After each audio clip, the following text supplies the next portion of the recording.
All right, let's dive into some serious work wisdom today. Sounds good. We are going deep on how to level up your performance, Yeah. and we're taking cues from...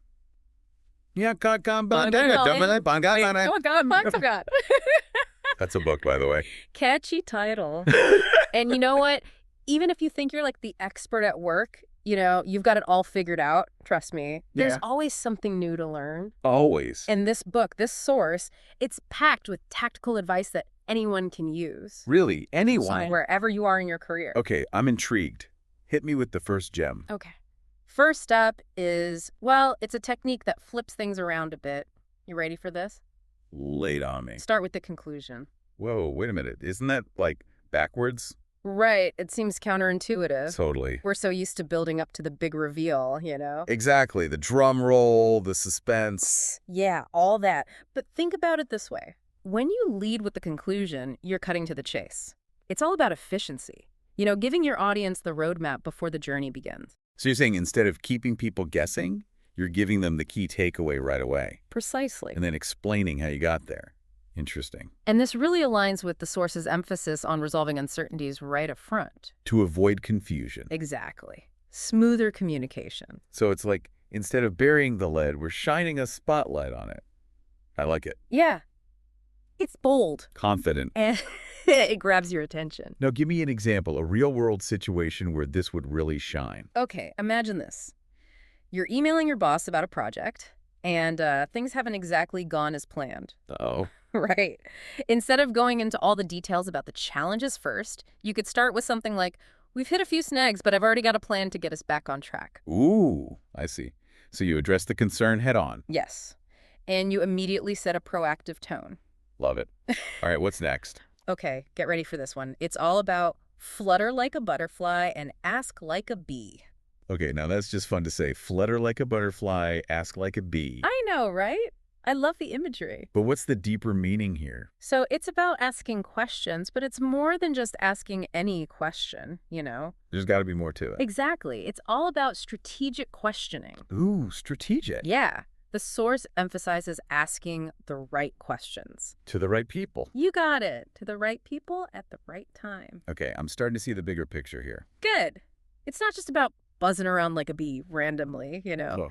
There's a method to the madness. So where do we even begin when we're stuck and need answers? The source actually gives us a really clear roadmap. It suggests a hierarchy, like a step-by-step approach. Okay, I like it. So first, go directly to the person who assigned you the task, the one who gave you the project or whatever. Makes sense. Straight to the source. Right. Now, if they don't have the answer, Then what? seek out someone with more experience, a senior colleague who might have dealt with something similar. Ah, tap into that wisdom. Exactly. And, if you're still stumped, Is there another level to this? there is. Don't underestimate the power of your peers. My peers, you mean like people at my same level? Yeah, especially the high-performing ones. They might have insights you haven't considered. It's like a choose-your-own-adventure for problem solving. I love it. But, this makes me think about those times when I'm the one being asked the questions, and I don't know the answer. Oh, yeah, I've been there. It's uncomfortable. It is. Which brings me to technique number 3. Mastering the art of I don't know. Ah, yes. The dreaded I don't know. So many people are terrified to say those words. Right, like it's a sign of weakness or something? Yeah. But the source, it actually flips this fear on its head. How so? It's not about always having the answer. It's about how you handle the unknown, Okay, so it's more about confidence than competence in a way. Exactly. Turning that I don't know into a productive conversation. I like that. So how do we do that? Well, the book lays out 3 scenarios. 3 scenarios, okay. The first one is when you partially know the answer. Partially, okay. So you share what you do know, but then clearly point out what you still need to figure out. So it's being transparent. Yes. Being honest about where the gaps are. Makes sense. Okay.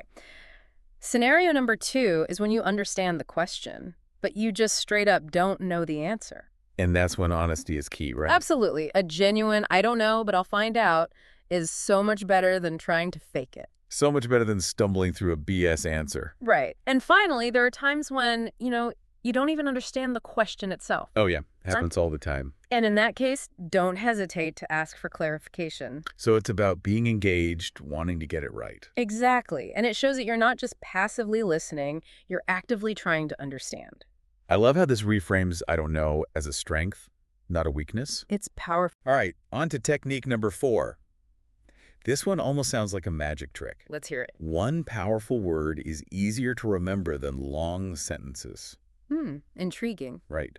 So, can one word really carry that much weight? The source argues, yes, it absolutely can, especially when you're trying to grab the attention of busy executives, you know? Because they don't have time for long-winded explanations. Right. We're all bombarded with so much information these days. Information overload. It's overwhelming, and a single powerful word can cut through all that noise. It's like a beacon in the sea of information. Exactly. It acts as a mental anchor. Okay, I'm sold. How do we put this into practice? Imagine you're presenting a report, right? Yeah. Instead of these dense paragraphs overwhelming everyone, Yeah. start by underlining keywords. Keywords. Yeah, the ones that really capture the essence of what you're trying to say. And then group similar ones together, create clusters. So you're creating a hierarchy of information. Exactly. And those power words become the guideposts. They lead the reader through the information. I like that. Can you give me an example? Sure. Let's say you're proposing a new marketing strategy, right? Okay. You could highlight words like innovation, engagement, and growth. Those are good ones. Right. They become your anchors, drawing attention to the core themes. It's a brilliant strategy. Yeah. Now, speaking of grabbing attention, technique number 5 is all about getting your boss to focus on you. Ooh, getting noticed. Yeah, but this sounds a little sneaky, I gotta say. Well, it's not about manipulation. Okay, good. It's about strategic alignment. Strategic alignment. Yeah. The source suggests referencing the words and priorities of someone higher up. Ideally, your boss's boss. Ooh, smart. So you're aligning yourself with existing priorities. Precisely. And by doing that, you're speaking their language, showing them that you get the bigger picture. It's like you're already on their wavelength. Exactly. So if your boss's boss is all about, let's say, efficiency. You make sure that efficiency is woven into your proposals, yeah. But this only works if it's genuine. Right? Absolutely. Authenticity is key. Don't just throw buzzwords around for the sake of it. You need to actually understand and believe in those priorities. Okay, that's fair. Next up, we're tackling a topic that most people dread. Performance reviews. Oh, yeah, those can be tough. They can be. But this source, it actually frames them as an opportunity.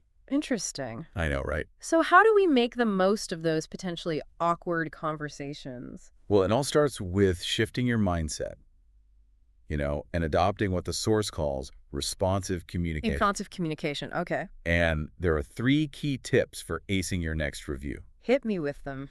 The first one is to speak in steps. Okay. So start by acknowledging and empathizing with the feedback you've received. So you're validating their perspective. Exactly. And then you add your perspective. I hear you, and here's my take on things. Something like that.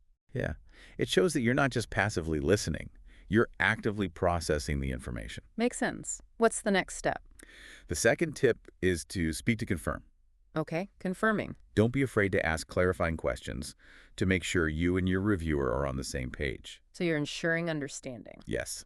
And it shows that you genuinely want to understand and improve. Got it. And the final tip, anticipate. Anticipate. Anticipate questions. Be prepared. Be ready to answer anything. Right. Show that you've thought things through and be ready to articulate your goals. So it's about taking ownership of the conversation, not just sitting there passively. Exactly. It's about being an active participant. Love it. All right, ready for the last technique? Bring it on. Let's talk about the tough stuff. Conflict. Ooh, yeah, that's a big one. It is. And technique number 7 is all about handling those tricky situations with grace. Okay, because conflict is inevitable. Oh, absolutely. Oh, especially in the right. workplace. So how do we navigate those situations where it feels like someone just has it out for us? When it's personal. Yeah, those are rough. Well, the source offers a few strategies. Well, lay 'em on me. One is, and this might sound counterintuitive, but it's to mirror the rude behavior back to the offender. Whoa, really? Yeah. And hear me out. Often, people are just completely unaware of how they're coming across. It's like holding up a mirror to their negativity. Interesting. And it can be surprisingly effective. Ooh, What else can we do? I'm all ears. Another strategy is to channel those negative feelings, all that frustration, into your work. So you're turning the negative into fuel. Exactly. Yeah. Prove your resilience by exceeding expectations. I like that. Prove them wrong. And finally, focus on gaining recognition from your boss's boss. Ah, so bypass the negativity altogether. Exactly. By showcasing your value to the higher-ups, you're essentially neutralizing the impact of that difficult colleague. Smart. So you're rising above it. Precisely. But it's important to remember, these techniques are not about enduring abuse, you know? Yeah. Right. This is not about suffering in silence. Exactly. If you're facing serious harassment or bullying, always seek help from HR or other appropriate channels. Couldn't agree more. Well, there you have it. 7 powerful techniques for becoming a top performer. From communication mastery to navigating the sometimes choppy waters of office politics. This deep dive has given us a lot to think about. You know what I find really fascinating is that all this wisdom comes from a Thai source. Oh, that's right. It's a reminder that even though workplace dynamics might differ across cultures, Totally. these smart strategies can really be applied anywhere. That's so true. Yeah. So as you head back to your own work week, I challenge you to think about which of these techniques resonates most with you and why. Yeah. Which one are you going to try? Until next time, happy diving. See ya!